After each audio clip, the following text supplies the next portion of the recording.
Nona Valerie, Anda di dalam?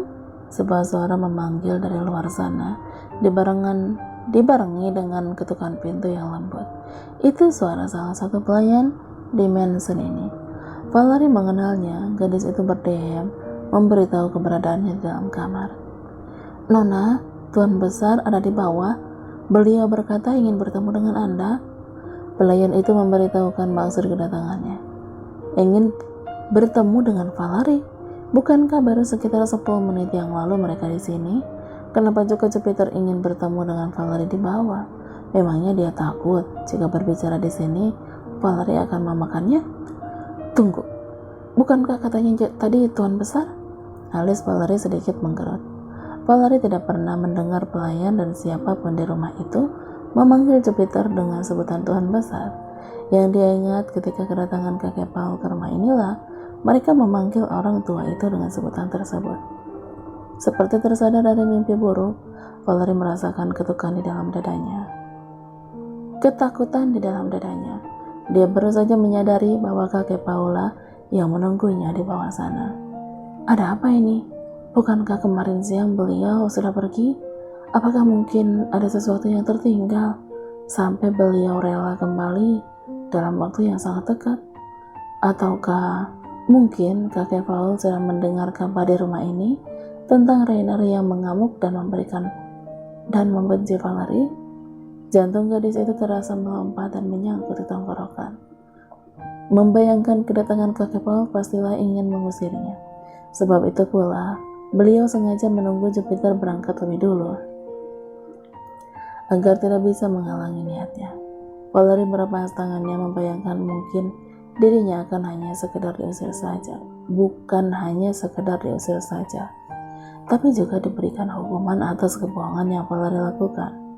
Oh Tuhan, akan jadi apa nasib Valerie di depan kakek Paul nanti? Langkahnya gemetar menuruni anak tangga yang tinggal beberapa tingkat. Di bawah sana Valerie bisa melihat kakek Paul tengah duduk di atas sofa. Sebelah kakinya disilangkan di atas kaki yang lain, dan wajah lurus menatap Valerie yang kini sudah berhasil menuruni tangga. Valerie menunduk, tidak berani membalas tatapan dari orang tua itu. Duduklah, mari bicara. Kakek Paul mempersilahkan. Meski kakek Paul tidak membentaknya seperti yang sudah-sudah, tetap saja ketakutan Valerie tidak menghilang begitu saja. Justru gadis itu menjadi was-was. Tak biasanya seorang orang tua di depannya ini tidak langsung menyerang Valerie dengan kata-kata kejam dan mematikan. Ini terasa seperti dirinya akan mendengar vonis hukuman mati dari seorang hakim yang berkuasa. Siapa namamu? Aku tidak punya waktu untuk mengingat nama seseorang. Sekali lagi suara kakek Paul terdengar. Mungkin itu pelan, tapi tidak lantas bisa dianggap bersahabat. Aku Valerie de Melza. Sahut Valerie terbata. Tenggorokannya terasa kering, membuat suaranya sedikit tercekat. Valerie de Melza. Kakek Paul mengangguk, mengulangi nama Valerie sebenarnya. Kenapa beliau menemui Valerie di pagi hari seperti ini? Maaf kakek, maksudku, maaf Tuan. Ralat Valerie cepat, takut jika kakek Paul akan menjadi marah dipanggil kakek lainnya. Jupiter sudah berangkat sekitar setengah jam yang lalu. Anda bisa menemuinya di kantor jika ada sesuatu yang sangat penting. Aku tidak mencarinya, aku kesini untuk menemuimu. Oh, baik. Baik. Tergugup lagi Valerie meremas kedua tangannya untuk menghentikan getaran ketakutan itu. Kalau begitu, ada yang bisa saya bantu, Tuan? Anda sampai jauh-jauh menemui saya? Sejujurnya Valerie tidak sebodoh itu. Tentu saja dia mengerti kedatangan kakek Paul memang untuk menemui dirinya, bukan Jupiter. Dia hanya sengaja berkata demikian untuk menepis kegugupan, mencoba terlihat lebih sopan di depan orang tua itu. Tapi justru Valerie merasa dia sudah salah mengambil langkah ketika melihat kakek Paul yang menatapnya lama. Ini seperti dia baru saja melakukan kesalahan baru yang akan membuat kakek Paul semakin marah. Maaf, maksudku mungkin Anda ingin mengatakan sesuatu? Saya akan mendengarkannya. Di balik kacamata, kakek Paul terus mengamati wajah itu. Wajah milik Megan, tanpa sedikit pun perbedaan di sana.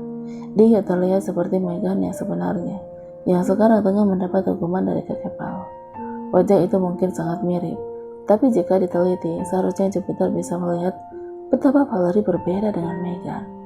Gadis ini memiliki raut ketakutan yang tidak dibuat-buat, sangat berbeda dengan Megan yang penuh dengan sandiwara. Meski Valerie berusaha keras menahan tubuhnya untuk tidak gemetar, kakek Paul tidak bisa dibohongi bahwa gadis ini sedang sangat ketakutan sekarang.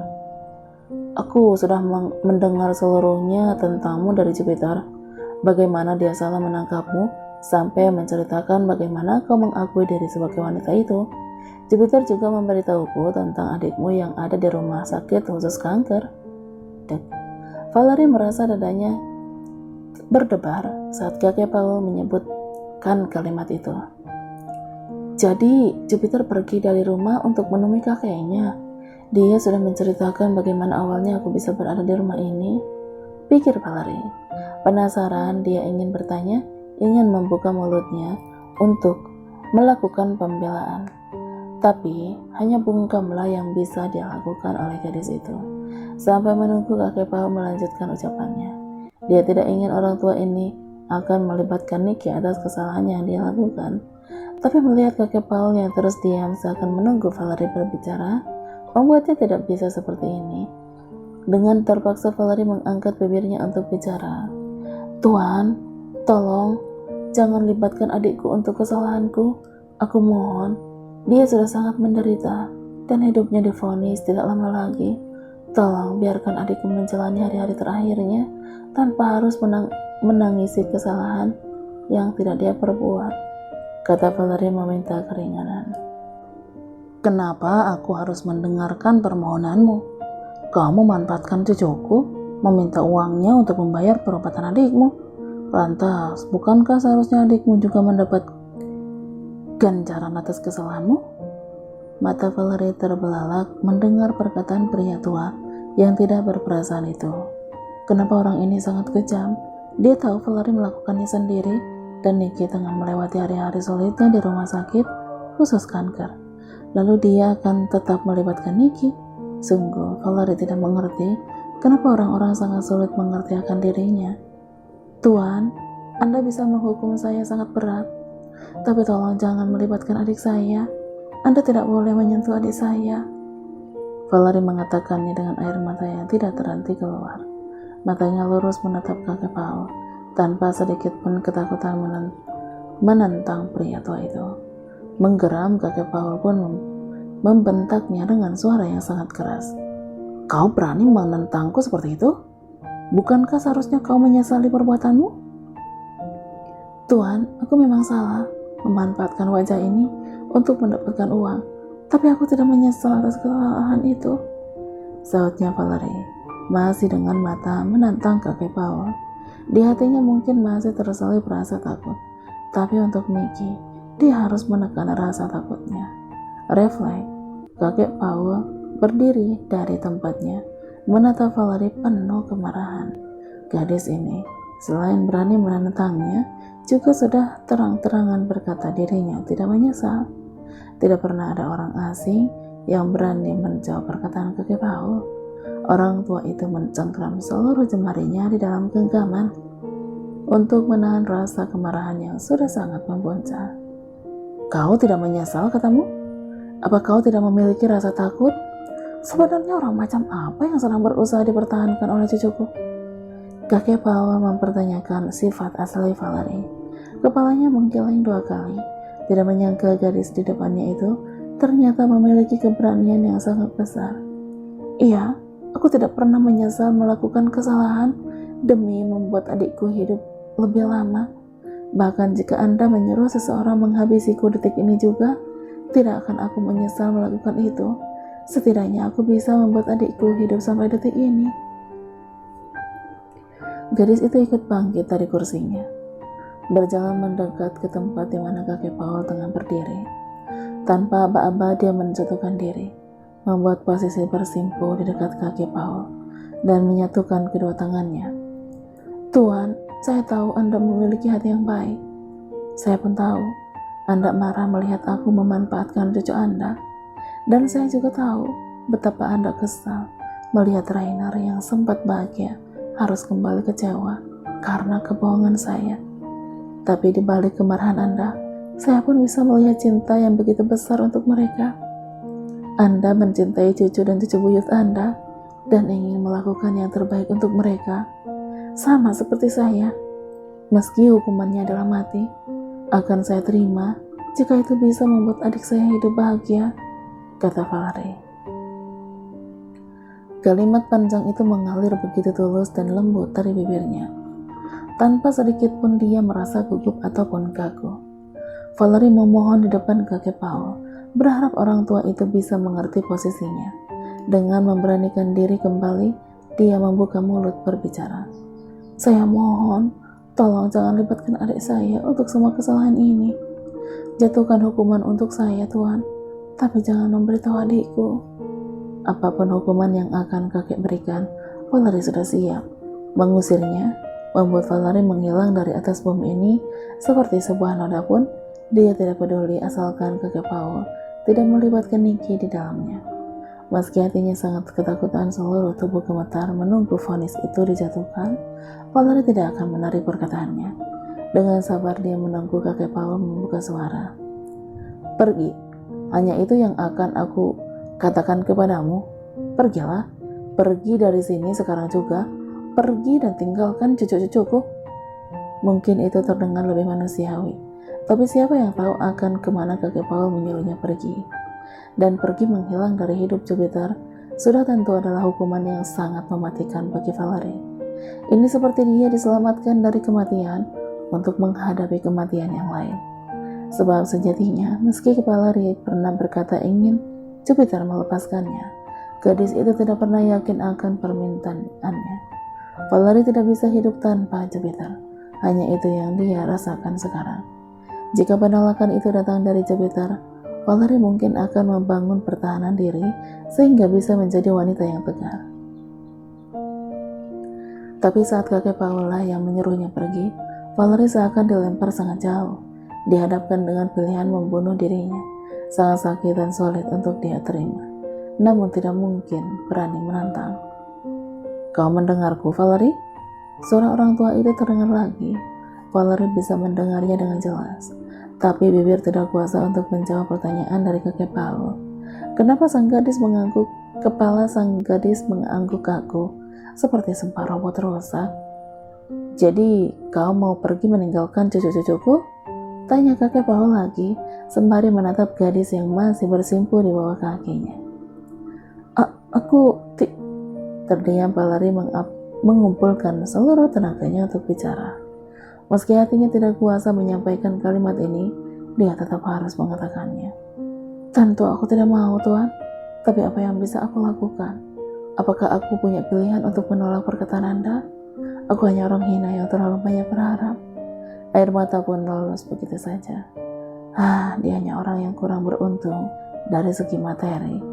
Bagaimana bisa bermimpi akan bersanding dengan Jupiter? Harusnya Vale sadar itu sejak lama. Tapi ego membuatnya membutakan hatinya. Cinta dan perhatian dari Jupiter memberikan harapan sampai lupa siapa diri.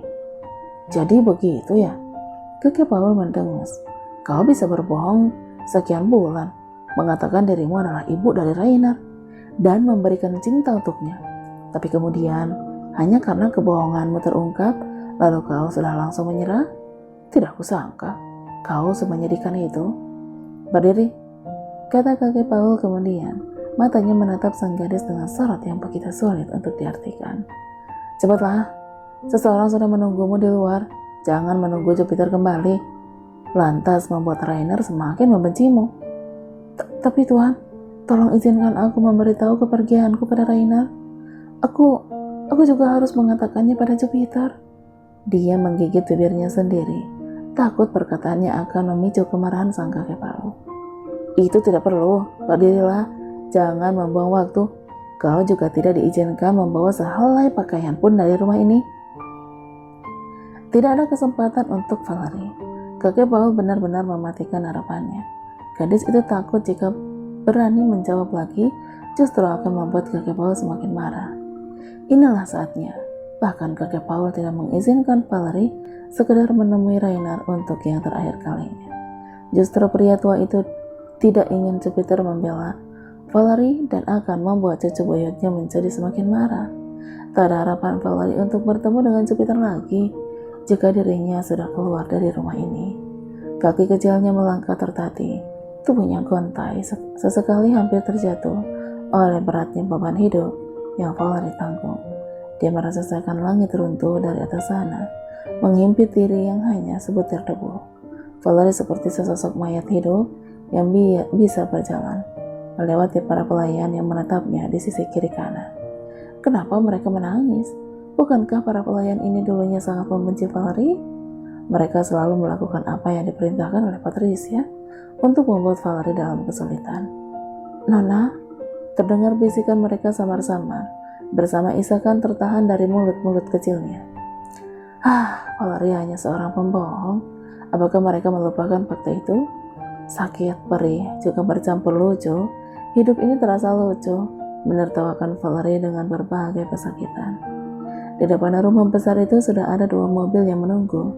Salah satu pengawal mendekati Valerie. Apakah mereka takut gadis kecil ini akan merontak?